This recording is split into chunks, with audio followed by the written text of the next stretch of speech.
Okay, good evening to all of you. I hope आप लोग जो है बोर्ड एग्जाम की तैयारी अपनी स्टार्ट कर चुके हो। आपके कॉलेज में भी प्रीलिम स्टार्ट होने वाले होंगे, राइट? और प्रीलिम के बाद आपके बोर्ड का, आपके प्रीलिम का भी एक प्रैक्टिकल होगा, फिर बोर्ड का प्रैक्टिकल होगा। एंड आपको टाइम टेबल आपके हाथ में आ चुका है एंड आप जानते हो कि बोर्ड के प्रैक्टिकल में क्या क्या होता है, ठीक है? बोर्ड के प्रैक्टिकल में जो भी हो, आपका मेन मार्क्स डिपेंड करता है आपके थियरी पे। अगर कुछ लोग एक्सपेक्ट कर रहे हैं कि नहीं हम ये चैप्टर ओमिट कर देंगे, इसको हटा देंगे, इसको हम स्किप कर सकते हैं, तो स्किप तो आप पूरा ही बायोलॉजी कर सकते हो, कोई इशू ही नहीं है, ठीक है? बायोलॉजी में 70-75 मार्क्स लाना, 80 मार्क्स लाना बहुत आसान है, लेकिन 85 के बाद 90-95 तक पहुंचना बड़ा मुश्किल होता है, क्योंकि as soon as you scored 85 plus, आप किसकी नजर में आ जाते हैं? मॉडरेटर की नजर में, और मॉडरेटर आपको काट पीट के वापस 80 पे लाके छोड़ देता है। सो अगर आप लोगों का टारगेट है कि बायोलॉजी में फुल मार्क्स या 98-99 स्कोर करने के लिए, तो ऑब्वियसली आपका एक मिस्टेक आप पे भारी पड़ सकता है। सबसे ज्यादा बड़ा प्रॉब्लम ये होता है कि लोगों को लगता है कि हमने आंसर लिखा था तो हमें मार्क्स क्यों नहीं मिला। आंसर लिखना मैटर नहीं करता, मैटर ये करता है कि आपने आंसर कैसे लिखा, है ना? जैसे कई बार आपको 2 या 3 मार्क्स के लिए क्वेश्चन पूछता है, तो आप खाली 2-3 पॉइंट, 4-5-6 पॉइंट लिख के आ जाते हो, और 6 पॉइंट में वो भी बहुत घटिया तरीके से लिख के आते हो, तो वहां आपको मार्क्स नहीं मिलने वाला। पूरी कोशिश करेंगे कि आपके हर डायग्राम के लिए और हर एक्सप्लेनेशन के लिए आपके पास एक डायग्राम हो, भले वो टेक्स्ट बुक में मेंशन है या नहीं है। आपके पास एक फ्लो चार्ट होना चाहिए, या सर्कुलर फ्लो, या फिर सर्कल फ्लो होना चाहिए, या फ्लोरल मैप होना चाहिए, कुछ तो होना चाहिए, ताकि पढ़ने वाले को जो है उतना पूरा टाइम ना लगे पढ़ने के लिए, आपका चार्ट या मैप देख के आइडेंटिफाई कर ले कि आपको सब आ रहा है। These are the helping things जो आपकी मदद करेंगे मार्क्स को स्कोर करने के लिए, वरना थोड़ा थोड़ा मिस्टेक करके आपके मार्क्स कम होते होते 80-82 पर आके सब खत्म हो जाता है। फिर कोई मतलब नहीं इतना आउट, क्योंकि आपको पता है बायोलॉजी मैथ्स के बाद फिजिक्स में मार्क्स आपके अच्छे बहुत आते ही नहीं बहुत सारे लोगों के। हर किसी का फेवरेट सब्जेक्ट है, किसी का फेवरेट बहुत, किसी का फिजिक्स बहुत अच्छा है, किसी का केमिस्ट्री बहुत अच्छा है, लेकिन किसी कोई भी ऐसा है जिसका सारे सब्जेक्ट अच्छे हो, क्योंकि सारे सब्जेक्ट अच्छे नहीं होंगे तो आप अचीव नहीं कर पाओगे। 80, 82, 85 पे आकर रुक जाओगे परसेंटेज पे। 85 परसेंटेज तो आजकल कोई भी ला रहा है, ऐसा लगता है, ठीक है? इसलिए स्ट्रेटेजीज बनाओ और थरोली इसको स्टार्ट करो अपनी स्टडी को। ओके, तो आज हम लोग कंटिन्यू करने वाले हैं अपने एवोल्यूशन का लेक्चर नंबर 11, ठीक है? अगेन शुरू करने से पहले आपके लिए coat,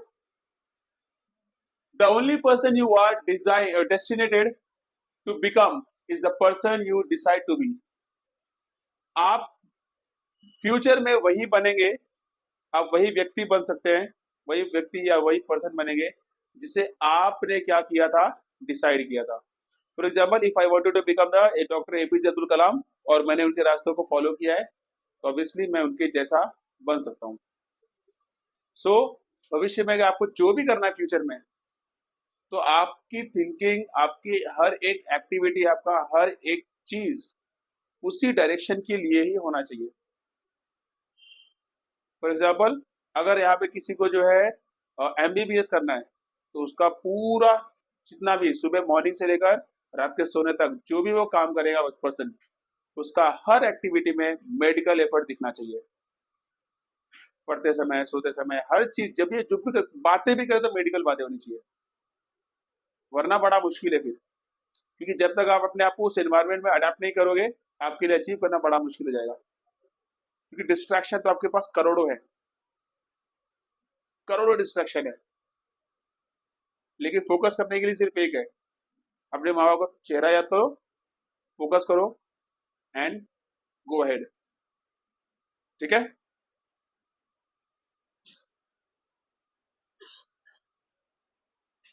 so we were on the modern synthetic theory of evolution. मैंने आपको बताया था कुछ ऐसे बुक्स थे हमारे पास, मैंने आपको बोला था ये कुछ बुक्स है, ऑब्वियसली इनको याद रखने की बिल्कुल जरूरत नहीं है, लेकिन फिर भी ये आपके रेफरेंस के लिए दी हुई है। डोब्झांस्की, इनका ये जो स्लोगन है, nothing in biology makes sense accept in the light of evolution. अगर आप बायोलॉजी को पढ़ना चाहते हो और आपने एवोल्यूशन ही नहीं पढ़ा तो आप बायोलॉजी में कोई सेंस नहीं लगा सकते, क्योंकि बायोलॉजी पूरी तरह से किस पे डिपेंड करता है, एवोल्यूशन में, क्योंकि एवोल्यूशन इटसेल्फ बहुत सारे क्वेश्चंस का आंसर दे देता है। ठीक है, Hugo de Vries wrote a book the mutational theory, ये नाम इनका आना चाहिए, बिल्कुल बहुत इंपॉर्टेंट है। जूलियन हस्ले, इनका भी नाम आना चाहिए, इवोल्यूशन मॉडर्न सिंथेसिस। तो यहाँ पर 1 2 3, डोब्झांस्की का पूरा विश्वास किसमें था, उनका पूरा विश्वास किसमें था, एवोल्यूशन, कि आपको एवोल्यूशन पढ़ना चाहिए।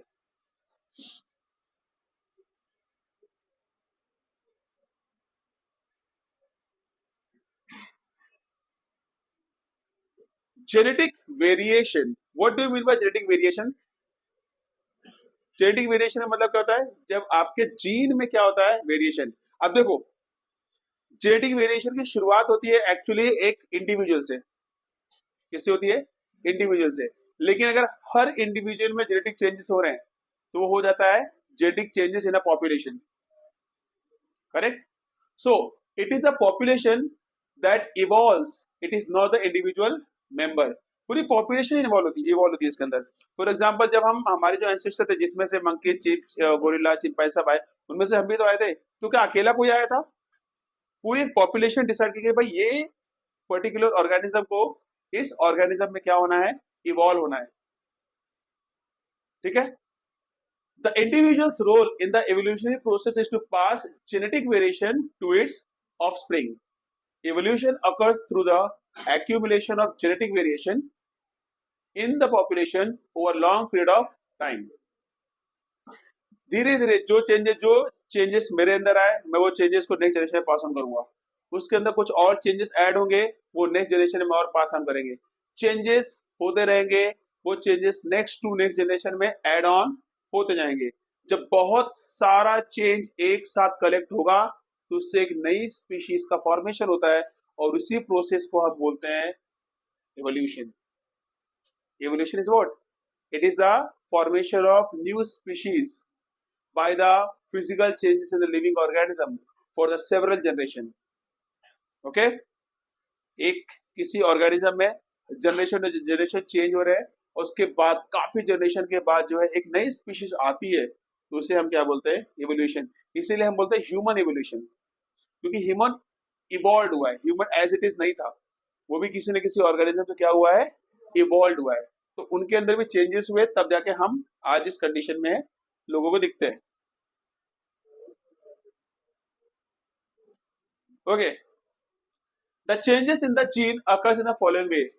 म्यूटेशन आप जानते हैं, जेनेटिक रिकॉम्बिनेशन ये भी आप जानते हैं, सेक्सुअल रिप्रोडक्शन में आप जानते हैं, सेक्सुअल रिप्रोडक्शन में मियोसिस एंड माइटोसिस आप जानते हैं। मियोसिस में गैमेट्स बनते हैं, और मियोसिस 1 के अंदर जो प्रोफेज 1 है, प्रोफेज 1 में आपको पता है लेप्टोटीन, जाइगोटीन, पैकिटीन। पैकिटीन वो स्टेज है जिसमें जेनेटिक रिकॉम्बिनेशन होता है, इट्स अ नेचुरल प्रोसेस। और आप जानते हैं बायोटेक के अंदर आप पढ़ेंगे कि बहुत सारे मैन मेड या आर्टिफिशियल जेनेटिक चेंजेस भी किए जाते हैं, जिसको हम लोग बोलते हैं हाइब्रिडाइजेशन, जेनेटिक चेंजेस, ये हम कर रहे हैं। आपने जीएम क्रॉप्स के बारे में पढ़ा होगा, genetically modified crops, GMO, genetically modified organisms, ये सब में क्या हो रहा है, जेनेटिक मॉडिफिकेशन हो रहा है, कुछ नेचुरल है, कुछ मैन मेड या सिंथेटिक है। ठीक है, जेनेटिक माइग्रेशन, जीन फ्लो, ये हम सीखी हुई ऑलरेडी। ठीक है,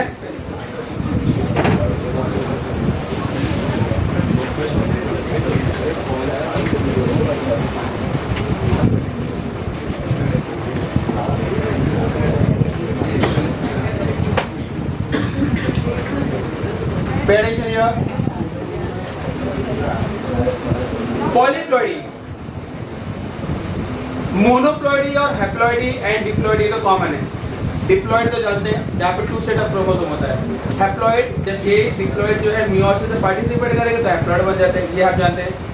लेकिन आपने ट्रिप्लॉइडी भी पढ़ा होगा, याद है endosperm, PEN primary endosperm nucleus, जहाँ पर आपका पोलर न्यूक्लियाई फ्यूज किसके साथ करता है, गैमीट के साथ, और वो ट्रिपल न्यूक्लियस बनाता है।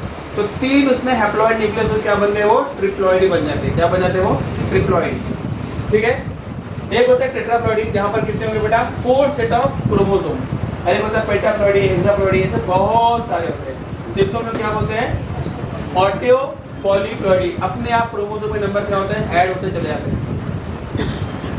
Increase in the number of chromosome sets due to coming together of the genomes of 2 or more organisms is called as allopolyploidy. What is एलोपॉलीप्लॉइडी?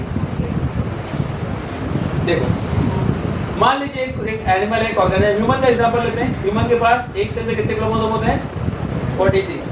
ये मेल के पास 46 क्रोमोसोम है एंड फीमेल के पास भी क्या है, 46 क्रोमोसोम है। मेल और फीमेल दोनों किससे पार्टिसिपेट करेंगे, मियोसिस के अंदर। किसके अंदर, और वो क्या प्रोड्यूस करेंगे, हैप्लॉइड क्रोमोसोम, राइट, 23 एंड 23। और इससे कितना आगे रिस्टोर हो जाएगा बेटा, 46 फिर से रिस्टोर हो जाते हैं। तो यहाँ डिप्लॉइड होगा, क्या हो गया, diploid. But due to certain reasons, कभी कभी क्या होता है कि यहाँ पर 46 वाला क्रोमोसोम भी एंट्री करेगा। बताओ ऐसा क्रोमोसोम बनता है जिसमें हैप्लॉइड हुआ ही नहीं। Due to certain error in the chromosome, chromosome के numbers in the gamete is not half, it is same as it is. कभी कभी दोनों पेरेंट्स में होता है, कभी एक पेरेंट में होता है। तो आने वाली जनरेशन में क्या होगा, या तो ट्रिप्लॉइडी होगा, या तो वो टेट्राप्लॉइडी होगा, या उससे कहीं ज्यादा भी हो सकता है। तो ये सब एरर्स है, क्या है ये, एरर्स। ठीक है, it is also termed as inter specific polyploidy. जैसे मैं डिप्लॉइड का मैंने बता दिया। तो डिप्लॉइड मतलब 2 set of chromosome, triploid means what, 3 set of chromosome and so on. Nature में होता है ऐसा। एन्यूप्लॉइडी, एन्यूप्लॉइडी मींस व्हाट, जहां पर क्रोमोसोम परफेक्ट सेट में नहीं होगा, या तो एक कम, 2 कम, या तो एक ज्यादा या 2 ज्यादा। इसको बोलते हैं एन्यूप्लॉइडी। यू का मतलब क्या होता है, ट्रू। याद है सीखा है यूकैरियोटिक, है ना। तो इसके बाद आपने सीखा है euchromatin. You means what, true, correct, eucoelomate. तो यहाँ यू का मतलब क्या होता है, ट्रू होता है। तो ट्रू प्लॉइडी का मतलब होता है जहाँ पे सेट ऑफ क्रोमोसोम फिक्स है। अगर एक सेट में 3 है तो अगली बार में 3 होंगे, फिर 3 होंगे, फिर 3 होंगे, फिर 3 होंगे। ऐसा नहीं कि एक में 2, एक में 3, एक में 3 और एक में 2। सेट क्या हो गया, चेंज। इसको बोलेंगे एन्यूप्लॉइडी। क्या बोलेंगे, aneuploidy. It is a mutation in which numerical change occurs in the chromosome number of the genome monosomy. एक क्रोमोसोम कम हो जाएगा तो क्या बोलेंगे, मोनोसोमी। नलिसोमी, दोनों का एक पूरा पूरा सेट ही क्या हो गया, गायब, क्या बोलेंगे इसको, नलिसोमी। जब एक ऐड हो जाएगा तो क्या बोलेंगे, ट्राइसोमी, और एक और ऐड हो जाएगा तो क्या बोलेंगे इसको, टेट्रासोमी, है ना। 2 सेट ऑफ क्रोमोसोम होता है अपने पास। ये हो गया 2, करेक्ट। अगर ऐसा तो उसको बोलेंगे डिप्लॉइड। अगर एक कम हो गया, सेट में से कम हो गया तो क्या बोलते हैं उसको हम लोग, मोनोसोमी। सब में सब जोड़ियों में बेटा, सब पेयर्स में, सब पेयर्स में। एक पेयर यहाँ पर है, ठीक है, एक पेयर यहाँ पर है, सब पेयर। ये अकेला क्या है, अकेला ही अकेला है। It is the only which is single. क्योंकि एक कम हो गया तो क्या बोलेंगे, पतला पूरा सेट ही गायब हो गया। दोनों गायब तो क्या बोलेंगे, 0, पूरा सेट ही खत्म हो गया। कभी कभी 2 थे, ठीक है, एक सौतन आ जाती है, क्या बोलेंगे इसको, ट्राइसोमी। सौतन अपने हस्बैंड ला रही है, क्या हो गया, टेट्रासोमी। तो यहाँ पर क्या ये सेट बराबर है, नहीं। सबके पास एक सेट में 2 है, तुम्हारे सेट में 3 है, 4 है, 1 है, फलाना दिमाग है, 2 नहीं है, बाकी सब। इसको क्या बोलेंगे, एन्यूप्लॉइडी। क्या बोलेंगे, स्ट्रक्चरल चेंजेस इन क्रोमोसोम, उसको बोलते हैं chromosomal aberration. When the change occur in the morphology of chromosome, it is called as chromosomal aberration. Chromosome का मॉर्फोलॉजी चेंज हो गया। फॉर एग्जांपल ये क्रोमोसोम है, इसका सेंट्रोमियर सेंटर में, it is a metacentric chromosome. इसके साथ भी क्या होना चाहिए बेटा, पैर में मेटासेंट्रिक ही होना चाहिए। हुआ क्या कि मेटासेंट्रिक ना होके क्या हो गया, एक्रोसेंट्रिक हो गया। कैसा हो गया ये, तो यहाँ पे क्या हो गया, गड़बड़ हो गया, जिसको बोले क्रोमोसोमल एबरेशन। क्रोमोसोम के कुछ आर्म्स टूट जाते हैं, पी होता है, दूसरा वाला क्या होता है, क्यू आर्म। पी आर्म टूट गया या पी आर्म आधा रह गया, क्यू आर्म पूरा बना ही नहीं, किसी भी कारण से आपके क्रोमोसोम क्या हो रहे हैं, परफेक्टली मैच नहीं हो रहा है। एक भी पेयर ने गड़बड़ कर दिया तो खत्म। इसको हम लोग क्या बोलते हैं, क्रोमोसोमल एबरेशन। ये 4 टाइप के होते हैं। डुप्लीकेशन यानी कि डबलिंग ऑफ सेगमेंट, ऐसे तो यही डबल तो होता हम जानते ही हैं। यहाँ पे क्या होगा, एक और इसका क्या हो गया, डबलिंग ऑफ सेगमेंट, ठीक है। या फिर डेफिशिएंसी यानी डिलीशन ऑफ सेगमेंट। एक ऊपर का ये आर्म था, यहाँ पे क्या हो सकता है, यही इतना रह गया, ये क्या हो गया आपका, डिलीशन ऑफ सेगमेंट। ट्रांसलोकेशन, जो यहाँ पर मान लीजिए एक जीन है, ये देखो मान लीजिए बेटा ये आपका पेयर ऑफ होमोलोगस क्रोमोसोम है, यहाँ पे एक जीन है जो फादर का है, ये किसका है बेटा, मदर का। फादर का ये लोकेशन है उनकी आंखों के रंग के लिए, यहाँ भी लोकेशन किसके लिए है, आंखों के रंग के लिए होना चाहिए ऐसे। लेकिन हुआ क्या, यहाँ इनके हाइट की दिया गया, लोकेशन सेम लेकिन जीन क्या है अलग। अंडरस्टूड। इसको क्या बोलते हैं हम लोग, ट्रांसलोकेशन। या कभी कभी होता है कि भाई ये इसका जोड़ी किसी और के साथ चला गया, इसका जोड़ी किसी और के साथ आ गया, पेयरिंग रॉन्ग हो जाना। इन्वर्जन, इन्वर्जन मतलब जीन्स का पूरा सीक्वेंस ही उल्टा हो जाना। जीन्स ABCD में है एक क्रोमोसोम में और दूसरे वाले में BCD है। ये सभी कारण से आपके क्रोमोसोम में क्या हो रहा है, चेंजेस होते हैं।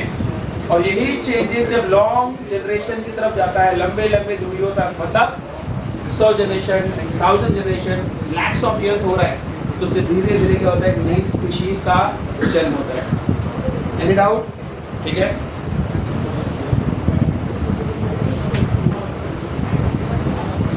Gene mutation, gene mutation means what, gene में चेंजेस। अब जीन में बेटा क्या क्या चेंजेस होते हैं, what is the gene, the segment of DNA responsible for certain protein synthesis or certain expression is called as gene।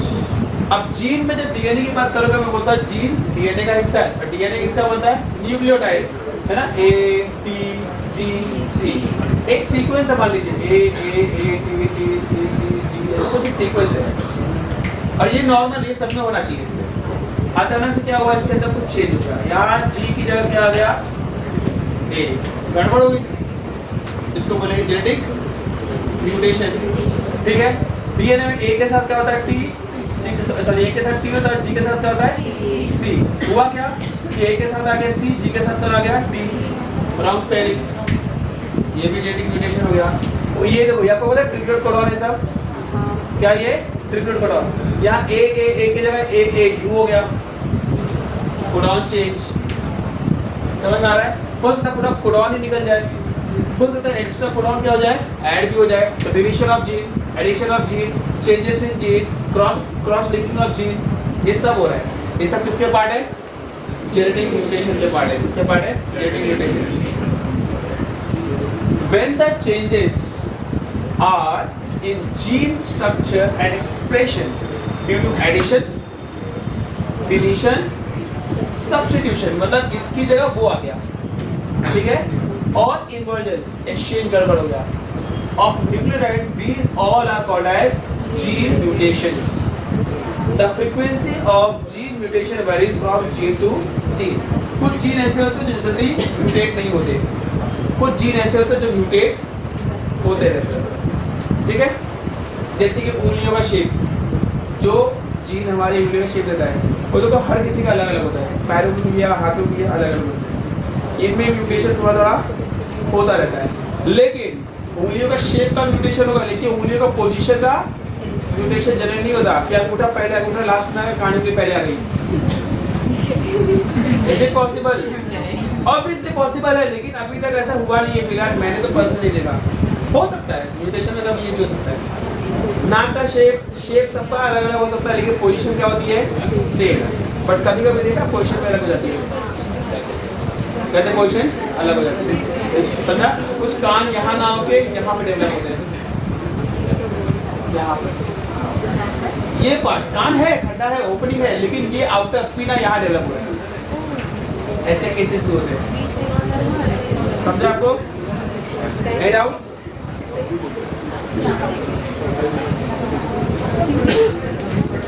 या सर बहुत गर्मी हो रही है, पता है क्या?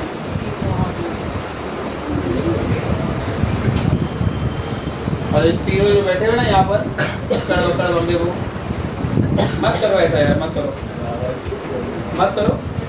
तुम भले तुम्हारे साथ तो कॉलेज में हो, लेकिन इंडियन एजुकेशन के साथ तो स्कूल में ही हो, खाली तुमने अपना स्कूल यूनिफॉर्म नहीं पहना, दैट्स इट, ठीक है? अभी आप हायर सेकेंडरी स्कूल में हैं, कॉलेज में बेटा डिग्री होता है वो, तो वहाँ पर कोई डांटने वाला भी आपको नहीं मिलेगा। आप आओ मत आओ, मरो कटो भाड़ पे जाओ, नो वन केयर्स, क्योंकि उनके बाप का कुछ देना। वहाँ टीचर्स नहीं मिलते, फिर आपको वहाँ पर मिलते हैं प्रोफेसर्स, जिनको कोई फर्क नहीं पड़ता, और जिसको फर्क पड़ता है वो है चिल्लाया तो वहाँ तुमको फर्क नहीं पड़ता।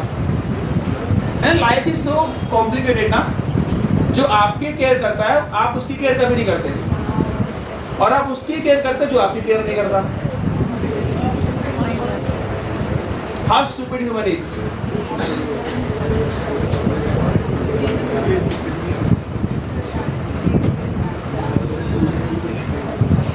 Rate of gene mutation increase by presence of, ये तो कोई नया चीज नहीं समझा रहा, रेडिएशन की वजह से रेट ऑफ म्यूटेशन इंक्रीज होते हैं। रेडिएशन जिसको हम म्यूटाजेन भी बोलते हैं, क्या बोलते हैं? म्यूटाजेन। जो भी केमिकल, जो भी चीजें लिविंग ऑर्गेनिज्म में म्यूटेशन करेगी उन्हें क्या बोलेंगे? म्यूटाजेन। जैसे मैंने आपको समझा लास्ट टाइम एक गैस था, याद है? कौन सा gas? Mustard gas. Mustard gas ने किसमें बेटा किया था म्यूटेशन? मस्टर्ड गैस ने म्यूटेशन किया था ड्रोसोफिला के अंदर। इसमें क्या था? Drosophila.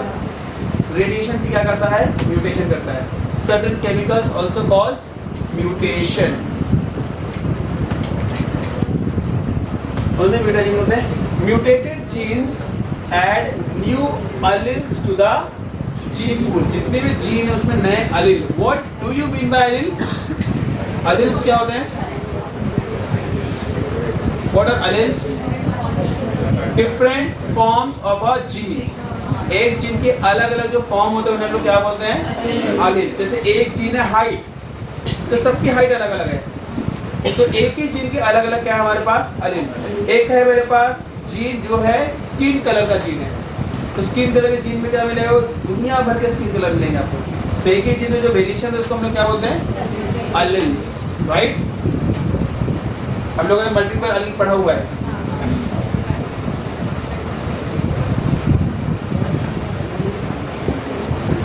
Gene mutation.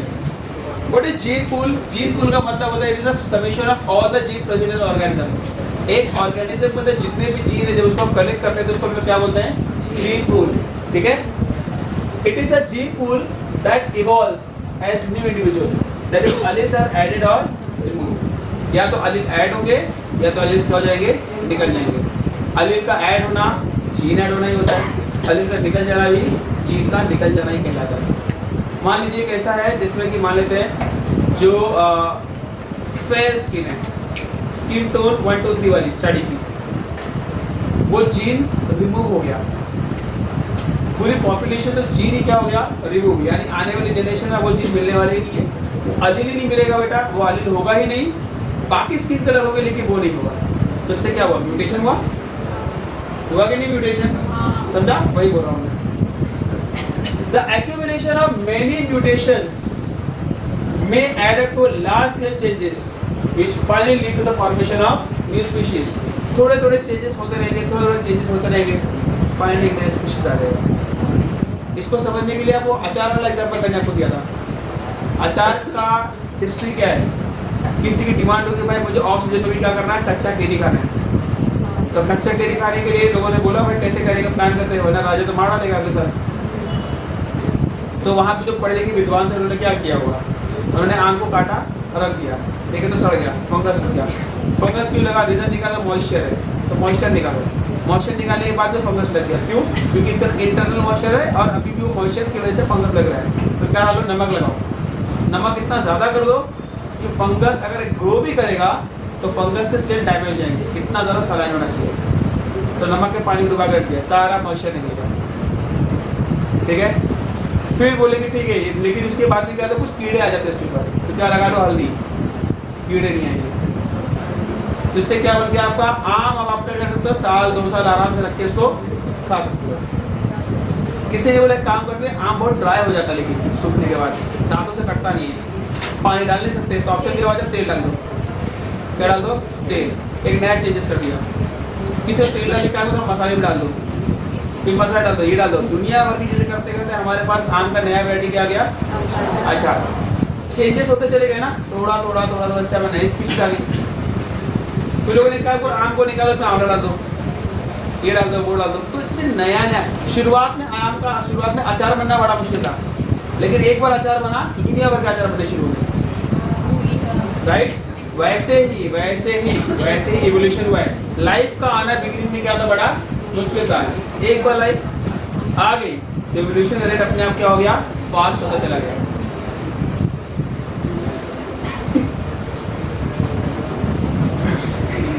Gene mutation that involves changes in a single base pair of DNA is called as point mutation. Single base pair मतलब सब कुछ ठीक है, यहाँ पे जितने भी हैं पेयरिंग सब कुछ ठीक है, एक पेयरिंग यहाँ A और यहाँ T होना चाहिए था, उल्टा हो गया, एक बेस पेयर में यहाँ T की जगह यहाँ क्या आ गया, बस। तो इसको क्या बोलेंगे, पॉइंट म्यूटेशन। एक जीन में चेंज होना है, इसको हम लोग कई बार मोनोजेनेटिक चेंजेस भी बोलते हैं। क्या बोलते हैं, मोनोजेनेटिक चेंजेस, ठीक है। Gene mutation which involves changes in more than one base pair entire called as cross mutation. Point mutation एक base pair में, बहुत सारे में तो क्या बोलेंगे, cross mutation कहेंगे। जीन रिकॉम्बिनेशन, जीन कैसे कंबाइन हो रहे हैं, तो पहले आपको समझ में आ गया क्रोमोसोमल एबरेशन, क्रोमोसोमल चेंजेस समझ में आ गए, जेनेटिक चेंजेस समझ में आ गए। अब किस पर आते हैं हम लोग, जेनेटिक रिकॉम्बिनेशन। 2 पेरेंट होने चाहिए, एक मेल एक फीमेल, तो अभी से आने वाले जनरेशन में क्या होगा, जीन नया ऐड होगा, फादर 50%, मदर 50%। हर बार जब सेक्सुअल रिप्रोडक्शन होगा नए नए जीन ऐड होते जाएंगे और नया जनरेशन आएगा, ठीक है। इंडिपेंडेंट असॉर्टमेंट ऑफ क्रोमोसोम, ये हमें ये भी सीखा हुआ है, कौन सा क्रोमोसोम किसके साथ चले जाए कोई भरोसा नहीं, याद है। फॉर एग्जाम्पल मेरे पास क्रोमोसोम है, देखो समझाता हूँ, क्रोमोसोम है ए बी और फीमेल के पास है ए और, ठीक है, और लेते हैं यहाँ पर ए बी सी डी लेते हैं, यहाँ पर ए बी सी डी लेते हैं, ठीक है। अब मुझे पता है यहाँ पर क्या आने वाला है, यहाँ पर सबकी जोड़ियाँ A A B B C C D D, यहाँ भी A A B B C C and D D. मुझे क्या पता है कि ये जीन सेपरेट होने वाले हैं, पता है ना, सेग्रीगेशन ऑफ गैमेट्स। अभी यहाँ पर ए जो है बी सी डी बनाएगा, दूसरा वाले क्या बनाएगा, ए बी सी डी, यहाँ पर ए बी सी डी और यहाँ पे क्या बनेगा, ए बी सी डी। अभी यहाँ पर ये ए इस बी के साथ जाएगा या ये बी इस ए के साथ जाएगा, हमें कुछ नहीं पता। कोई भी जीन किसी के भी साथ जाके क्या हो सकता है, नया कॉम्बिनेशन बना सकता है, ये हम जानते हैं। और उसकी वजह से भी क्या होता है, नया चेंजेस होता है। जैसे कि हमने किस में देखा था, सेल डिवीजन, मियोसिस 1 के अंदर प्रोफेज 1, जिसमें हमने सीखा था पैकेटिन। जब जेनेटिक रिकॉम्बिनेशन था, याद है, एक्स स्ट्रक्चर केस मेटा बना हुआ था, वहां पे जब ये एक्स हो रहा था, आपको नहीं पता इसका कौन सा जीन, कौन सा क्रोमोसोम यहाँ पे आ रहा है, कौन सा जीन वहां जा रहा है, इसको हम लोग क्या बोलेंगे, असॉर्टमेंट ऑफ क्रोमोसोम, ठीक है। Crossing over during meiosis, random fusion of gametes and formation of new alleles, ये सब कारण है किसके पीछे, gene recombination. The moral of the story is, gene में चेंज होना इंपॉर्टेंट, अंडरस्टूड। यही चीज़ हमने किसने पढ़ा था, जो अगस्त विस्पैन ने किया था, पूछ चूहे की पूछ काटी थी, फिजिकल चेंजेस किया था, राइट। क्या किया था, सिर्फ फिजिकल चेंजेस, जेनेटिकल चेंजेस हुआ नहीं, है कि नहीं। तो उन्होंने क्या बोला, भाई जब तक जीन में चेंज ना हो आने वाली जनरेशन को चेंज पास ऑन नहीं होगा। जब पास ऑन ही नहीं होगा तो कैरेक्टर कभी पास होंगे नहीं और कभी वेरिएशन नहीं आएगा। Since it adds new alleles and combination of all alleles to the gene pool, it is important process during evolution which causes बिना वेरिएशन को बेटा एवोल्यूशन ही नहीं होता। एवोल्यूशन का मतलब क्या होता है, वेरिएशन क्रिएट करना।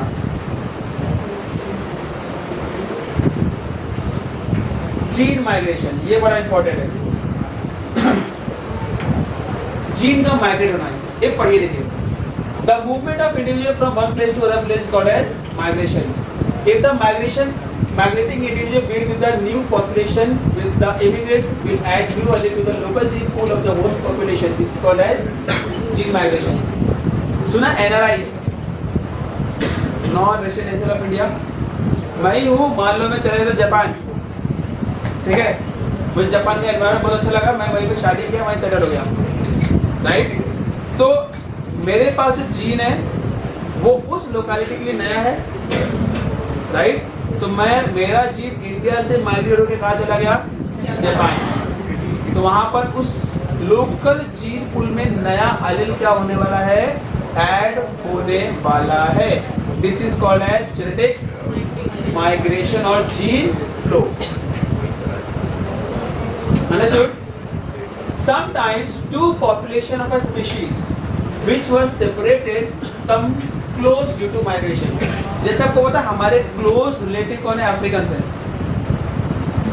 अफ्रीकन से हमसे क्या बहुत ज़्यादा क्लोज है, क्योंकि हम पहले अफ्रीका से जुड़े, बाद में इंडिया ड्रिफ्ट हुआ है। समझा आपको क्या हुआ है, टेक्टोनिक प्लेट का ड्रिफ्ट हुआ, तब इंडिया यहाँ पर आया। तो हमारे क्लोज रिलेटिव कौन है, अफ्रीकन। अब तो हम अलग हो चुके हैं, करोड़ों साल हो गए, लेकिन माइग्रेशन के कारण फिर से कोई इंडिया कहाँ चला गया, अफ्रीका में। तो वहाँ पर फिर से नया कॉम्बिनेशन होगा, फिर से क्या होगा, नया combination. The gene of two population intermingle through the breeding and the result causes variation in the offspring. जैसे हमने नाम सुना था सुनीता विलियम्स का। सुनीता मदर कौन थी, इंडियन, फादर कौन थे, यूएस अमेरिकन। तो सुनीता विलियम दिखता है ना इंडियन के थोड़ा बहुत एशिया का चेहरा है, लेकिन बाकी सारा फीचर किस जैसा है, यूएस के जैसा। अब उसकी शादी किसी को भी पता नहीं, जब हो चुके तो किसी घर में नहीं पता। तो इसको क्या बोलते हैं, जीन माइग्रेशन और जीन फ्लो बोलते हैं। समझ में आ गया, कोई डाउट? जैसे इंडिया में पहले इतने डॉग की स्पीशीज नहीं होते थे, लेकिन हमने क्या किया, दुनिया भर के डॉग को लाया, यहाँ बोले चलो एक काम करो, यहाँ पर एक काम करो, जेनेटिक म्यूटेशन करते हैं, पार्टनर एक्सचेंज करते रहो।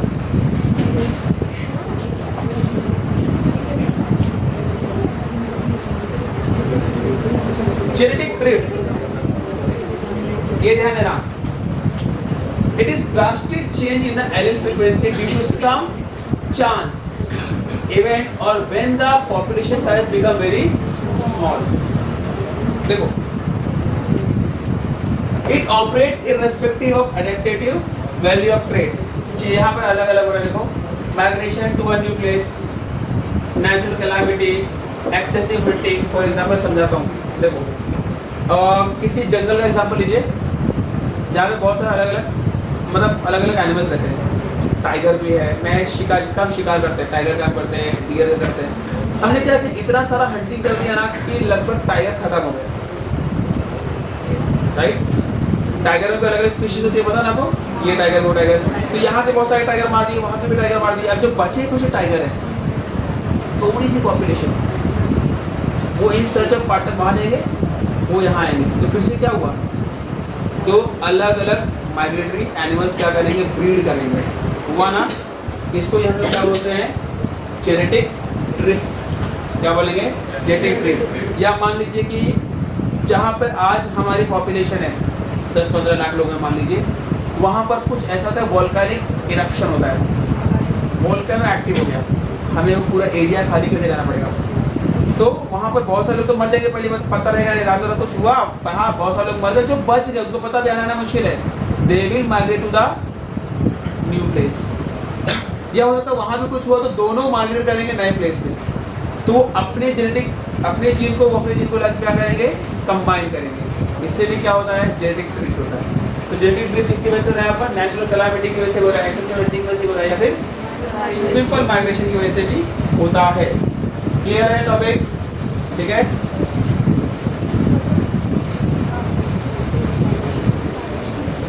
इसको हम लोग क्या बोलते हैं, सिविल राइट इफेक्ट भी बोलते हैं, ठीक है। देखो ध्यान से,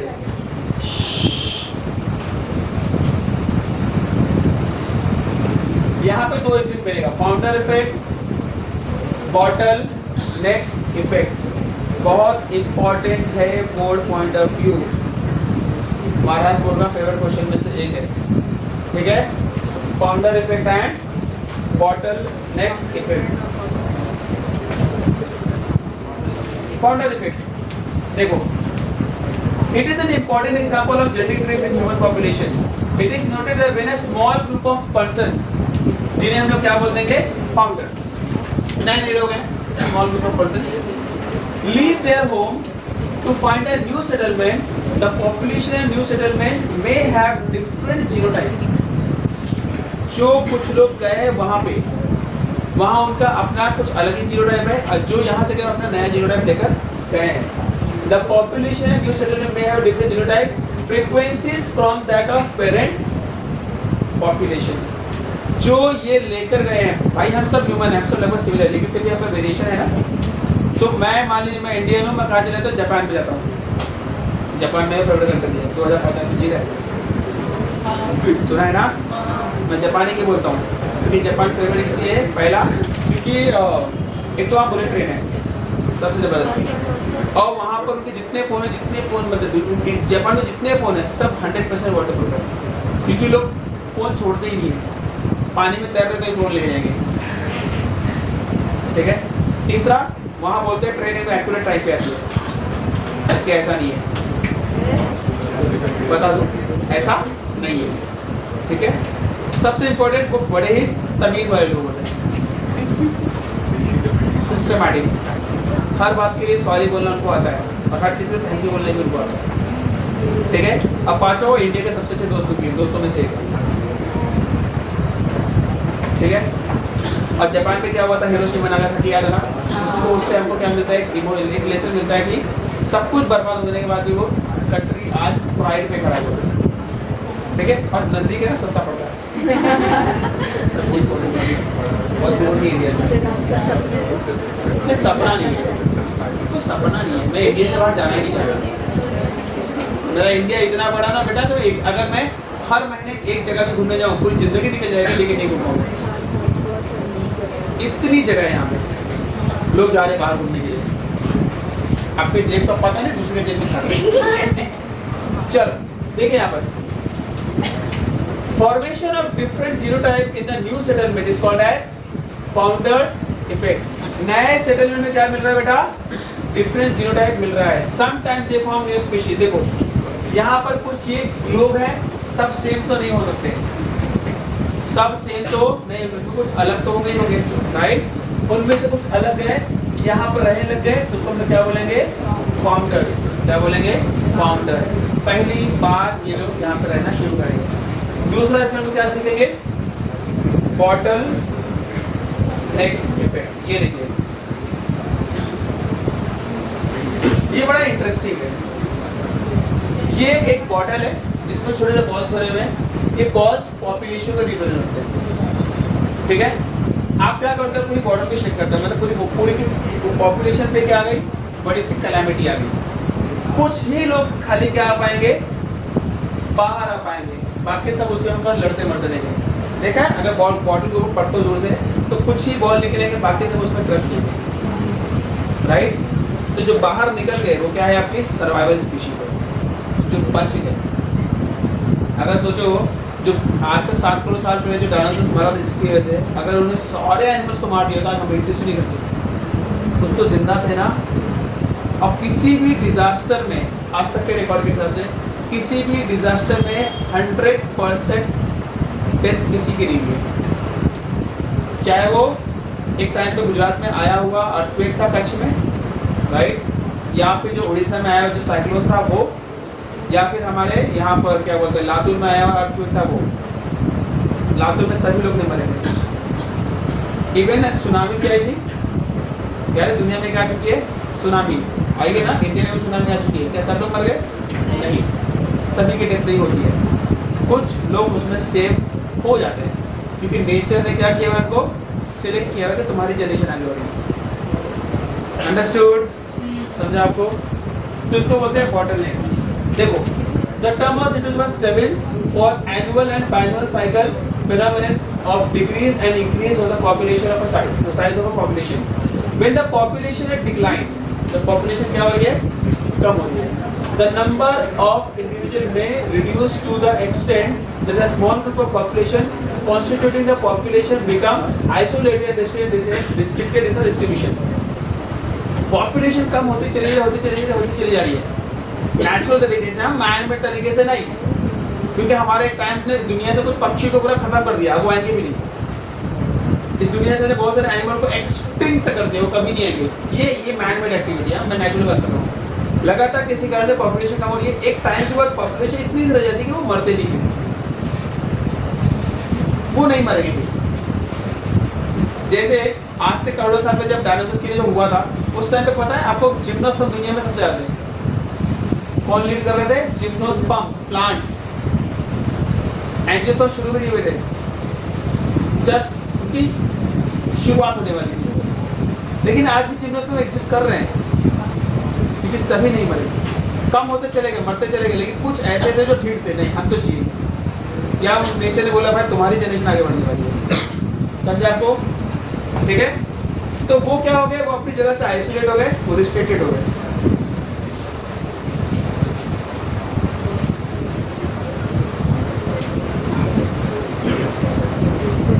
These are then exposed to random genetic drift resulting in the fixation of a certain gene. Such reduction in allele frequency is called a genetic bottleneck effect. तो जो जहाँ पर एक टाइम में डायनासोर भर के थे, आज पूरी तरह से खत्म हो गए, लेकिन डायनासोर के कुछ रिलेटिव्स जैसे रेप्टाइल्स आज हमारे पास है, वो आज भी सर्वाइव कर रहे हैं। समझा आपको?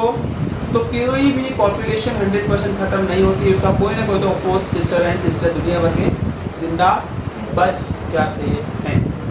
ठीक है, ये तब तक, ये कहानी तब तक सही है जब तक लाइफ है। जिस दिन कुछ कांड हुआ, हम अर्थ से मार्स पे, मतलब अर्थ की कंडीशन मार्स जैसी हो गई, तो वहाँ भी लाइफ पूरी क्या हो जाएगी, खत्म हो जाएगी।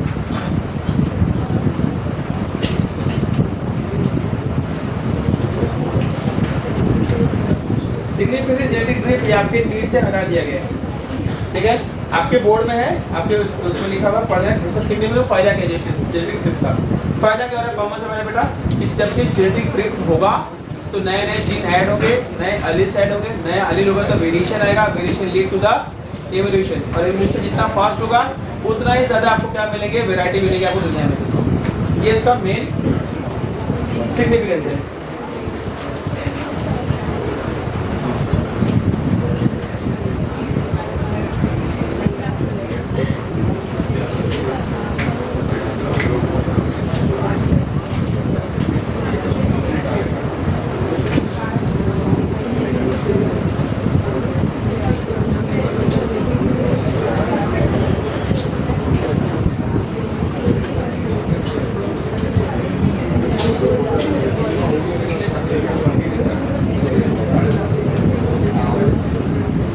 नेचुरल सिलेक्शन काफी सुना हुआ वर्ड है, काफी ज्यादा मैंने इसको एक्सप्लेन भी किया हुआ है, सिर्फ मैं इसको रीड करता हूँ, आपको एक्सप्लेन करता हूँ, पहले भी किया हुआ है, आज फिर से कर देता हूँ। It is the process by which those organism which are physically, physiologically and behaviourally better adapted, they survive, they reproduce and produce more number of surviving offspring as compared to those who are not better।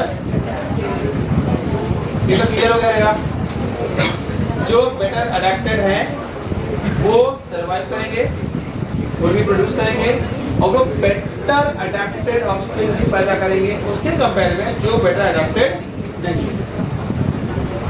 समझा आपको? ठीक है।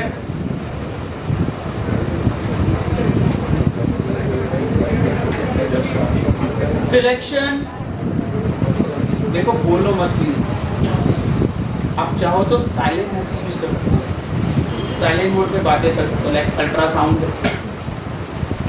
ठीक है, अगर आपके पास ability है, ठीक है, मतलब डिपेंड की बेंचिटी कैसा है, चमगादड़ वगैरह का कुछ, या फिर डॉल्फिन हमारे से मैमल्स है बेटा, तो आप डॉल्फिन वगैरह से बातें करना जानते हो तो कर सकते हो। और क्या ना आप बोलते हो तो मैं डिस्टर्ब होता हूँ। यहाँ पे मेजॉरिटी पॉपुलेशन है जिसको नहीं पढ़ना है, आई कैन अंडरस्टैंड। समय हो गया वैसे भी 15-20 मिनट और बाकी है। और दूसरा क्या, समय हो गया आपका सिलेबस भी खत्म हो गया। इस टाइम पर नवंबर एंड होते होते आप लोग घर पे बैठ जाओगे, एक हफ्ते बाद कोई आएगा नहीं क्लास, क्योंकि जैन में आपका प्रैक्टिकल शुरू हो जाएगा। जैन स्टार्टिंग में प्रैक्टिकल और कॉलेज के प्रैक्टिकल, फिर जैन मिड में बोर्ड का प्रैक्टिकल, फिर स्टार्टिंग में आपका बोर्ड एग्जाम। तो गिने चुने दिन अपने पास, देखने में लग रहा है कि 2.5 महीने, 2.5 महीने जैसे आपके बाकी के पौने 2 साल निकल गए, 2.5 महीने में निकल जाएंगे, उड़ जाएंगे आपके। Selection depends upon the existence of phenotype variation within the population and is a part of mechanism by which species adapt to its environment. Population generally has 3 types of individual: average sized, large sized and small sized. ये तो हर जगह होता है। किसी की population बहुत ज़्यादा है, किसी की पॉपुलेशन ठीक ठाक है, किसी की पॉपुलेशन बहुत कम होती है। यहाँ पर हम जो ले रहे हैं वो एक पॉपुलेशन की बात कर रहे हैं, ठीक है। पूरी पॉपुलेशन, जैसे कि बात है tiger population, human population, monkey population, cows population, somewhat like this, ये हर जगह होता है।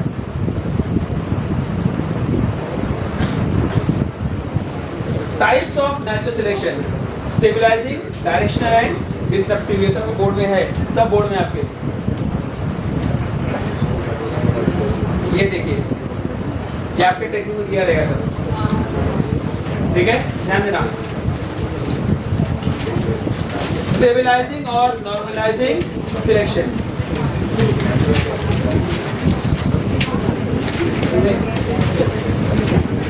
यहां पर क्या होता है, इस सिलेक्शन में जो एवरेज पॉपुलेशन है उसको सिलेक्ट किया जाएगा, जो बिलो द एवरेज है और जो अबव द एवरेज है, दोनों को क्या कर दिया जाएगा, एलिमिनेट कर देंगे। इसको सिलेक्ट करेंगे एवरेज वाले को, क्योंकि एवरेज के पास सब कुछ होता है। जैसे कि आपके स्कूल टाइम पे आपको पता होगा कि एक स्टूडेंट हो जाए जो 95% लाया 10th में, एक स्टूडेंट जो 75 ही लाया, लेकिन 75 वाले ने सारी एक्टिविटी किया, डांस भी किया, ये भी किया, वो भी किया, 90% खाली पढ़ाई किया। और एक 40% वाला, उसने पढ़ाई भी नहीं किया, डांस भी नहीं किया, वो फालतू है, ठीक है, वो अपने माँ बाप के लिए कचरा है। समझा आपको? तो एवरेज वाले के पास क्या है, नॉलेज भी है, एक्सपीरियंस भी है, स्किल भी है। एवरेज की डिमांड ज़्यादा होती है, ठीक है। तो इसमें यहाँ आएगा when the selection operates in such a way that individual with mean value on the trait, मतलब जिसके पास लगभग एवरेज कैरेक्टर्स है, are favored at one time, उसको नेचर क्या करती है, फेवर करती है। This type of selection favor average sized individual while eliminating the small sized individual. If we draw the graphical cover population, it is a bell shape. कैसा मिलेगा आपको, bell shape।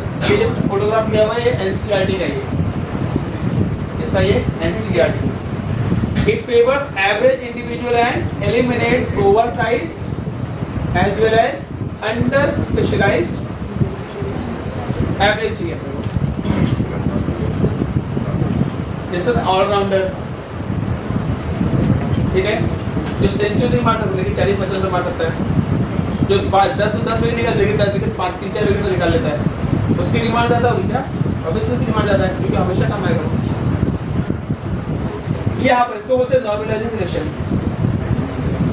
इसका एग्जाम्पल देखिए, एग्जाम्पल से आपको समझ में आएगा। there is an optimum wing length of a hawk of a particular size with a certain mode of life in a given environment. Stabilizing selection operating through difference in the breeding potential will eliminate those hawks with the wing span larger or smaller than its optimum length. This span पता था आपको? hawk,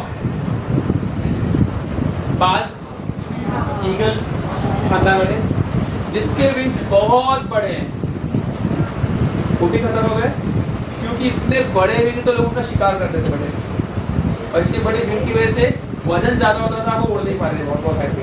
तो जिसके wing बहुत छोटे हैं वो तो उड़ नहीं पा रहे, इतने नीचे थे कि कहीं भी बहुत ऊंचाई पे जा रही है। जिसके विंग एवरेज थे वो ऊंचाई पे भी जा सकता था, बहुत नीचे भी आके जा सकता था। तो इतनी बड़ी विंग होने की वजह से क्या हुआ कि जो जैसे कि मान लो कि मैं इसका शिकार करना चाहता हूँ, लेकिन ये तो मुझको देख लेगा इतना बड़ा भी होगा, तो ये तो मुझे देख लेगा, भाग जाएगा वहाँ से।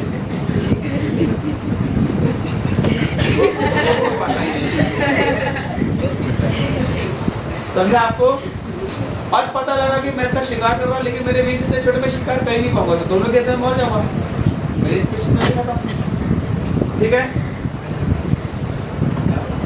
नेक्स्ट इसमें आता है आपका एक और एग्जांपल देखिए यहाँ पे, ह्यूमन बेबी बर्थ वेट, जिसका बर्थ वेट बहुत कम होगा, 1 किलो 900 ग्राम नहीं बचेगी, जिसका वेट बहुत ज़्यादा होता है 6 किलो 4 किलो 5 किलो के बच्चे भी होते हैं, जबकि नॉर्मल कितना 3 साढ़े 3 2.5 से लेकर 3 के बीच में एवरेज मानते हैं। Babies with birth weight less than 5 pounds or more than 10 pounds have less chance of survival as compared to babies with a mean birth weight. Nature में ऐसा ही होता है, ठीक है। नेक्स्ट क्या था आपका, डायरेक्शनल, ध्यान देना, इसको बोलते हैं प्रोग्रेसिव सिलेक्शन, मतलब वो हमेशा जो बेटर रहेगा उसको सिलेक्ट करेगा, एवरेज नहीं चाहिए अपने को फ्यूचर के हिसाब से।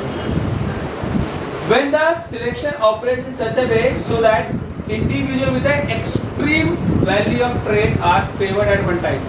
जैसे कि आज से 20, 25, 30 साल पहले क्या था, ठीक ठाक आदमी कमाता है, ठीक ठाक जगह पर रहता है, अच्छा नेचर की है, ठीक है शादी कर दो। अभी क्या नेचर के तेल लगाने, नेचर कोई मतलब ही नहीं है, पैसे है, घर है, गाड़ी है, शादी कर दो। पहले क्या, औरत है, घर संभालना जानती है, बच्चों को संभाल लेगी, फैमिली के साथ रहती है, हम कमाते हैं, थोड़ा बहुत कमाई हेल्प कर दी काम में तो काम हो गया, जिंदगी निकल जाएगी। अभी टॉल चाहिए, अच्छी फिगर चाहिए, खूबसूरत चाहिए, शक्ल को देखो तो गेंडे ऐसी है, लेकिन बीवी को पली चाहिए, ठीक है। और उसके बाद सुनो, उसके बाद क्या चाहिए कि वो क्या बोलते हैं, हमेशा फिगर मेंटेन कर रखे, 50 साल में भी क्या देखे, 22 साल की दिखे, तो आपकी डिमांड ज्यादा है ना, इसीलिए देखो लड़कियां खाना नहीं खाती है, सूखी कांडी मच्छी ऐसी रहेगी, नहीं खा रही है। मैं देख रहा हूँ 9 तक ठीक ठाक थी, अच्छी बॉडी थी, मत लगता था हार्ट की लड़की अपनी बच्ची मस्त एकदम, बाद में देख रहा सूख के काटा, क्या हुआ पता नहीं वजन कम कर रही है, वजन कम कर रही है, क्यों, किसके लिए?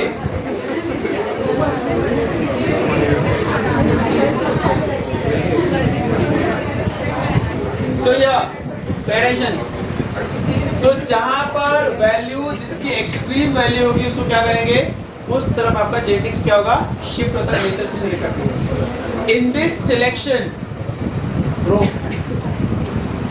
मैं यहाँ हूँ, आप मुझे अपने दिल में ढूंढ रहे हो, लेकिन मैं तुम्हारे सामने प्रत्यक्ष खड़ा हूँ, समझे? मैं लोगों के दिल में आता हूँ, लोगों की समझ में नहीं आता, इसलिए यहाँ पर ध्यान दो, आप सभी लोग यहाँ पर ध्यान दो। यहाँ पर एक तो मैंने यहाँ पे आज जो महाकुंभ का मेला बुला दिया है, ध्यान दो, एक तो जगह यहाँ पे दिखा गई अकेले पता आ जाते, यहाँ 2-2 लोग बैठे, एक्चुअली जो पीछे बैठे हुए लोग हैं ना उनको आगे बैठना ही नहीं है, उनको आगे बैठना ही नहीं, they are happy। भाई सब सैल्यूट मार रहे हैं। अगर कभी आपको जो है ना ऐसा कभी अपने बारे में सोचने का मौका मिले ना, किसी दिन जो है ऐसा बैठने का एकदम फुर्सत में, बोर्ड एग्जाम के बारे में बैठना, बोर्ड एग्जाम के बाद बैठना आराम से एक दिन अपने लिए निकालना कि हम 9th 10th में कैसे थे, 11th 12th में क्या है, बेटर, सेम और डिग्रेडेड, एक्सेप्टेड। डिग्रेडेड बोल के एक्सेप्ट कर लिया सब, मतलब इतना क्या सोच रहा आपको पता कर पा है ना। हम रेस में पिछड़े नहीं है, हम रेस में गए ही नहीं, पिछड़ने की बातें छोड़ दो। चलो, in this selection the population changes towards one particular direction. It means that this type of selection favors या तो स्मॉल की तरफ जाएगा या तो लार्ज की तरफ, दोनों में से कहीं एक जाएगा। Okay, and more individual of that type will be present in the next generation. ये देखिए, ये बड़ा इंटरेस्टिंग है। DDT it's a kind of insecticide जिसका यूज करते थे मॉस्किटो को मारने के लिए। जब मॉस्किटो को मारा गया DDT का यूज करके तो बहुत सारे मॉस्किटो तो मर गए, बट कुछ जिंदा बच गए। मैंने हमेशा बोला 100% डेथ कभी नहीं होती। जो जिंदा बच गए इसका मतलब क्या है, उनके पास नेचर ने पहले क्या किया था, उस केमिकल के लिए रेजिस्टेंस दिया था, राइट? समझा आपको? तो जो रेजिस्टेंट वाले थे, मतलब जो एक्सट्रीम कंडीशन में भी जिंदा रह गए, अब उन्हीं की पॉपुलेशन आगे बढ़ेगी। समझा आपको? जो एवरेज थे वो मर गए, जो बिलो तो वो भी मर गए। तो इस केस में क्या हो रहा है, या तो आपका पॉपुलेशन कहाँ जाएगा, सिलेक्शन जो बहुत ही हाईएस्ट रेजिस्टेंट है उसके पास जाएगा, तो बिल्कुल नहीं है उसके पास जाएगा, एवरेज वाला इसमें आता ही नहीं है। तो इस वाले केस में क्या है, जो रेजिस्टिव है, इतने हाई खतरनाक केमिकल में जिंदा रहेगा, उसी की पॉपुलेशन क्या होगी, आगे बढ़ेगी। Industrial mechanism of peppered moth, ये सुना होगा आप लोगों ने। इंग्लैंड के अंदर एक सिटी है बर्मिंघम सिटी, राइट? आज से 300 साल पहले जब वहाँ पर कोई भी इंडस्ट्रियल रेवोल्यूशन नहीं हुआ था, वहाँ सारा एनवायरनमेंट बहुत अच्छा था, राइट? वहाँ दो तरह के मॉथ होते थे, moth MOTH, peppered moth. Moth आपने देखा ना, गिले गिले होते हैं। तो वहाँ पर क्या था, पेड़ों के ऊपर बहुत सारे एल्गी वगैरह ग्रो हो जाते थे, राइट? अच्छे खासे एनवायरनमेंट अच्छा था, एल्गी ग्रो हो जाते थे, बहुत सारे लाइकेंस ग्रो हो जाते थे। आपको पता है लाइकेन वाला indicator of pollution, lichen grow होने मतलब पॉल्यूशन वगैरह नहीं था। तो पेड़ों का जो बार्क था, जो ट्रंक था, वो था ग्रे कलर का। क्या था? ग्रे कलर का हो जाता था। अब ग्रे वाले जब मॉथ उस पर बैठते थे तो बर्ड्स को दिखते नहीं थे, वो कैमोफ्लेज हो जाते थे, लेकिन ब्लैक वाले दिखते थे, तो बर्ड्स आते थे ब्लैक वाले को खा लेते थे, तो ब्लैक वाले का पॉपुलेशन क्या हो जाता था, कम। समझा आपको? इंडस्ट्रियल रिवॉल्यूशन हुआ, धुआं फैल गया, अब कुछ भी नहीं बचते, सब पूरा काला काला हो गया। इसकी वजह से अब कौन सा मॉथ कैमोफ्लेज हो रहा है, ब्लैक वाला, ग्रे वाला विजिबल है, क्योंकि वो अडेप्ट नहीं कर पा रहा। याद है अडेप्टेशन कहानी की, ठीक है? तो industrial mechanism of peppered moth. तो धीरे धीरे जो मॉथ जो मर रहे थे, जिनकी पॉपुलेशन बहुत कम हो गई थी, बिल्कुल भी नहीं, वो ग्रे वाले भी धीरे धीरे अपने आप को उन्होंने क्या बना लिया, ब्लैक बना लिया। क्या बना लिया? ब्लैक। समझा आपको?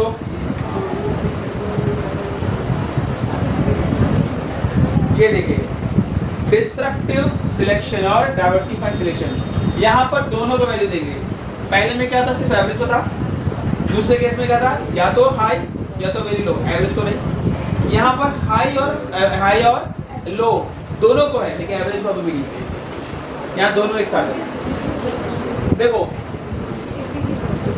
थर्ड पॉइंट, देखो second point, it favours both small sized and large sized individual. It eliminates most of the members with a mean expression, average expression.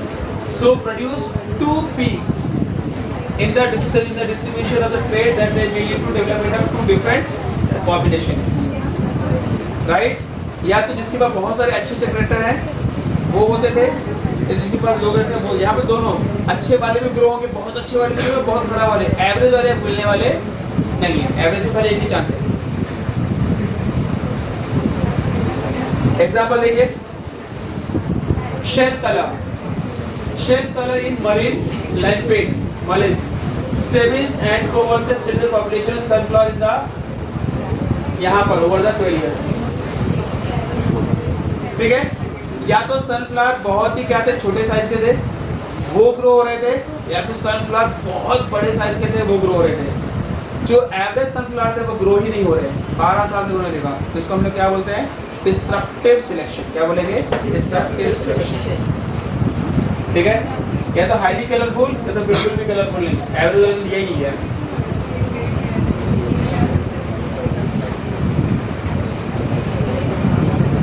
और भी कुछ एग्जांपल है, देखें। In the beginning, pay attention here,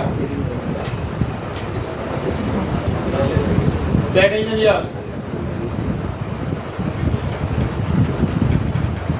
not now. In the beginning, the genetically variable population of these sunflower was a hybrid between two species. दो species का क्या थे ये, hybrid. After 5 years, this population had split into two subpopulations separated by the grassy area. On these subpopulations occupied a relative dry site, other occupied a comparatively wet site. एक ने पूरा dry site को cover up कर लिया, एक ने पूरे wet site को कवर अप कर लिया। During the next 7 years, the size of population fluctuated greatly in response to the difference in rainfall, but the differences between the two individuals remained maintained. तो एक जगह बहुत बारिश हुई तो वहाँ अलग से सनफ्लावर ग्रो हो रहा है, एक जगह बिल्कुल बारिश बहुत कम हो रही है वहाँ भी ग्रो हो रहा है, लेकिन जहाँ एवरेज बारिश हो रही है वहाँ सनफ्लावर नहीं ग्रो हो रहा है। तो या तो एक्सट्रीम कंडीशन, बहुत ज़्यादा बारिश वहाँ भी ग्रो हो रहा है, बहुत कम बारिश वहाँ भी, लेकिन एवरेज बारिश में ग्रो नहीं हो रहे, ऐसा एक्सपीरियंस किया गया है। मैं ये नहीं बोलता ये हर जगह होता है, क्योंकि नेचर हर जगह सेम तरीके से सिलेक्ट नहीं करती है। प्रोग्रेसिव हो सकता है, रेट्रोग्रेसिव भी हो सकता है, और डिस्ट्रक्टिव भी हो सकता है, डिपेंडिंग अपॉन नेचर।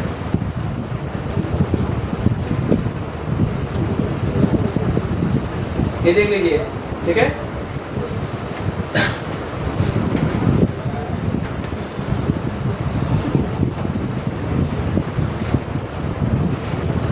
इसको देख लेना, के लिए और ये देखिए इंडस्ट्रियल मैनेजर जो मैंने आपको बताया था, पेपर्ड मॉथ, इसके बारे में मैंने आपको पेपर्ड मॉथ, ठीक है, ये मैंने बता दिया उसको। बर्मिंघम सिटी का मैंने बताया, कहीं लिखा बर्मिंघम में नहीं दिया, या फिर टेक्निक को दिया हुआ ये भी, darker variety and lighter variety, important है, मैंने पूरा बता दिया। ये देखिए, ये जो बताया ये भी कहानी डीडीटी वाला, DDT which came to use in the later 1945 was thought to be an effective insecticide against the household pests such as mosquito, housefly, body lice, etc. Within 2 or 3 years of introduction of the insecticide, new DDT-resistant mosquito appeared in the population. 2-3 साल use किया, मर गए, लेकिन उसके बाद देखिए ऐसे मच्छर आ रहे जो DDT के लिए रजिस्टिव है, मतलब उनको केमिकल वाला मरेंगे ही।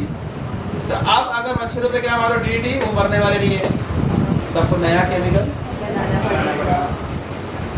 ठीक है। इसको हम लोग बोलते हैं एंथ्रोपोजेनिक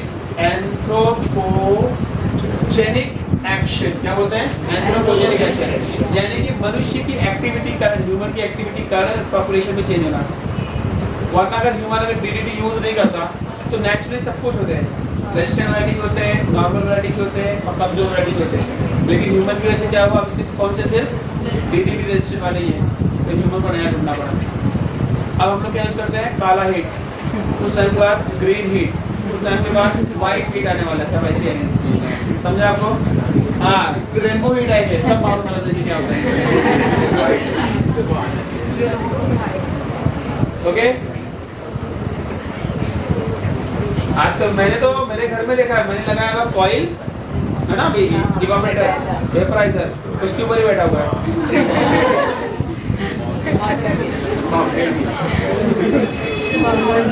आज इस्तेमाल करते हैं। अब सोचो इसका मतलब उसके ऊपर उसका कोई इफेक्ट नहीं हो रहा है। देखा वो धुएं वाले आते हैं, वाले तुम देखो धुआं करेगा, मक्खियाँ से बैठ के साफ कर रही है। ध्यान से देखना कभी भी। मक्खियाँ से बैठेंगे, मक्खियाँ बोले लोबान, बाबा और मारो। लोबान कितना मस्त लगता है ना, है कि नहीं? मुझे बड़ा पसंद है। एंटीबायोटिक मेरे बजे ऐसे केसेस ह्यूमन के अंदर पाए गए।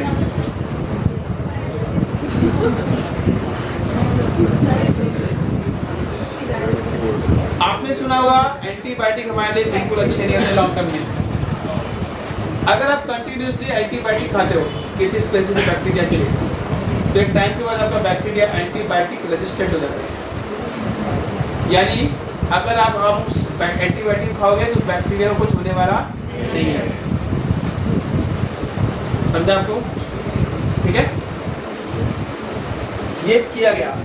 ठीक है, जो एंटीबायोटिक के लिए सेंसिटिव थे तो मर गए, लेकिन कुछ बैक्टीरिया क्या थे, नहीं मरे। जो नहीं मरे मतलब वो ऑलरेडी क्या थे, एंटीबायोटिक के लिए रेजिस्टेंट थे। अब उन्हीं की पॉपुलेशन क्या होगी, बढ़ेगी, कि जो सेंसिटिव हो तो मर गए। समझा आपको? Such resistant bacteria survive and multiply quickly as competing the bacteria have died. Soon, the resistive providing gene become widespread and the entire bacterial population become resistant. क्या हुआ वो? Resistant हो गए। जैसे कि आज मुंबई में जितना पॉपुलेशन है, अगर आज से 100 साल पहले तो लोग खांस खांस के मर जाते, लेकिन हम यहाँ पर रहते रहते हमको आदत पड़ गई है। समझा आपको? कोई कहीं पटाखे फूटते लोग हम तो देखा हम लोगों ने, करते लोग, उसको आदत पड़ गई, चाहिए धुआं चाहिए। कभी खिड़की पर अरे इतना साफ एनवायरनमेंट तब उठ रहे थे, इतनी अच्छी हवा नहीं चाहिए। अक्सर देखा जो लोग मुंबई से गांव जाते हैं, साफ एरिया में बीमार पड़ जाते हैं, बुखार हो जाता है, लूज मोशन होने लगता है, पानी चेंज हुआ लूज मोशन चालू। यहाँ का गटर का पानी पी रहे, गंदा गंदा पी रहे, बीएमसी में पानी चलेगा। ऑब्वियसली बीएमसी अपनी तरफ से पूरी कोशिश करती है कि पानी क्या दे आपको सेफ। बिल्कुल, मैं तो बीएमसी पे पूरा ट्रस्ट करता हूँ। मुझे ट्रस्ट किस पे नहीं, सिस्टम पे, जिस पाइप लाइन से मैं देख रहा हूँ गटर में से पास हो रहा है, गटर के अंदर से बुलबुले भी आ रहे हैं। I will find this every single morning. आप लोगों ने भी ऑब्जर्व किया होगा।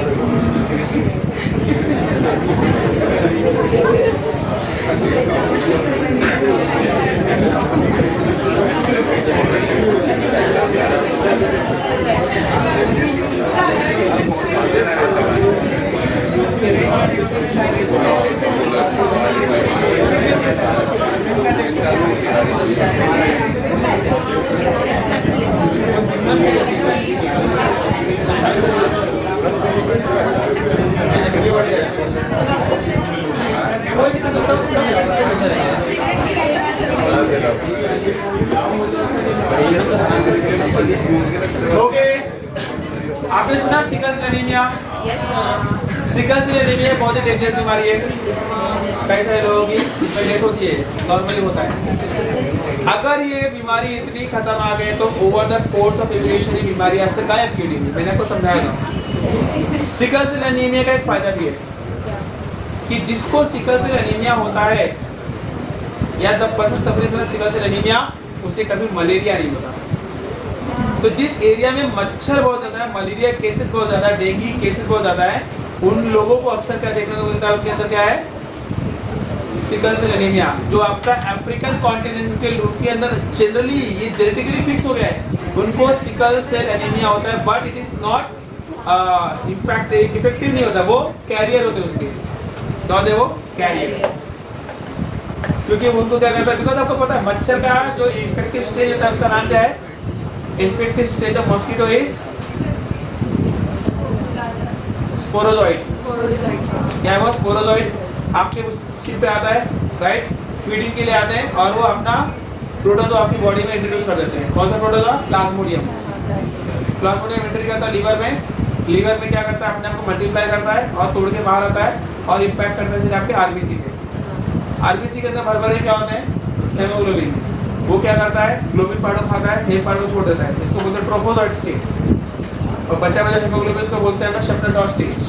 ठीक है, तो खा किसको रहा है, हेमोग्लोबिन खा रहा है ना, अब जो सिकल सेल एनीमिया है उसका तो हेमोग्लोबिन होता ही नहीं है, खराब हेमोग्लोबिन है, उसको खा ही नहीं पाएगा। अब वो खा ही नहीं पाएगा तो ऑब्वियसली वो प्रोटोजोआ वहीं मर जाएगा। प्रोटोजोआ मर जाएगा तो इससे आपको क्या मिलेगी? प्रोटेक्शन। समझ में आ गया? ठीक है। सो इन पीपल ऐसे ऐसे बहुत सारे लोगों में है जिसको आपको देखने को मिलेगा। Any doubt? Sickle cell anaemia देखो, in spite of its disadvantage, sickle cell anemia में बहुत सारे disadvantage है। The gene has a high frequency in some part of Africa where the malaria is also high frequency. It has been discovered that heterozygotes for the sickle cell anemia traits are exceptionally resistant to the malaria. Heterozygote मतलब याद है बेटा मैंने क्या समझाया था कि अगर कोई भी बीमारी होमोजाइगस होगी तो क्या होता है, वो इफेक्टिव हो जाती है, इससे लोगों की मौत हो जाती है। लेकिन कोई बीमारी हेटेरोजाइगस होगी तो एक क्या होगा? डोमिनेंट, एक क्या होगा? रिसेसिव। अब बीमारियां रिसेसिव होती हैं, रिसेसिव ट्रेट होता है, तो डोमिनेंट क्या करेगा? उसको रोक देगा। मतलब ये कौन सा हो गया? कैरियर हो गया। समझा था मैंने क्या हो गया? ये कैरियर। तो कैरियर के अंदर देखा गया कि जितने भी कैरियर होते हैं किसके लिए? सिकल सेल एनीमिया के लिए, वो उनको मलेरिया के लिए अच्छा खासा रेजिस्टेंस मिला हुआ है। ठीक है। Okay, G6PD glucose 6 phosphate dehydrogenase deficiency, इसको फेविज्म भी बोलते हैं because it is also called फेविज्म because beans cause hemolysis in the patient. The hemolysis due to the production of hydrogen peroxide which is not removed because of the glucose 6PD deficiency and the result lack of and it leads to malarial patient cannot complete schizophrenia. You know what is schizophrenia? ये भी stage होती है बेटा, schizophrenia stage होता है malaria का। ठीक है, क्या हुआ? एक मिनट और बस, आप इस जेल खाने से आजाद हो जाएंगे।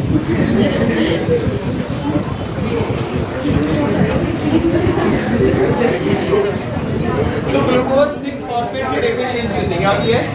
ग्लूकोज 6 फॉस्फेट की डेफिशिएंसी होती है और ये भी खतरनाक कंडीशन है। ठीक है, वैसे इंसान को कभी मलेरिया ही नहीं होगा क्योंकि मच्छर अपने वो प्लाज्मोडियम उस स्टेज पे पहुंचता ही नहीं है। तो एक तो मैंने बता दिया मच्छर से बचने का पहले तो आपको क्या हो जाए? सिकल सेल एनीमिया, आपको क्या हो जाए? आपको ग्लूकोज 6 पीडी हो जाएगी, यानी ग्लूकोज 6 फॉस्फेट डेफिशिएंसी।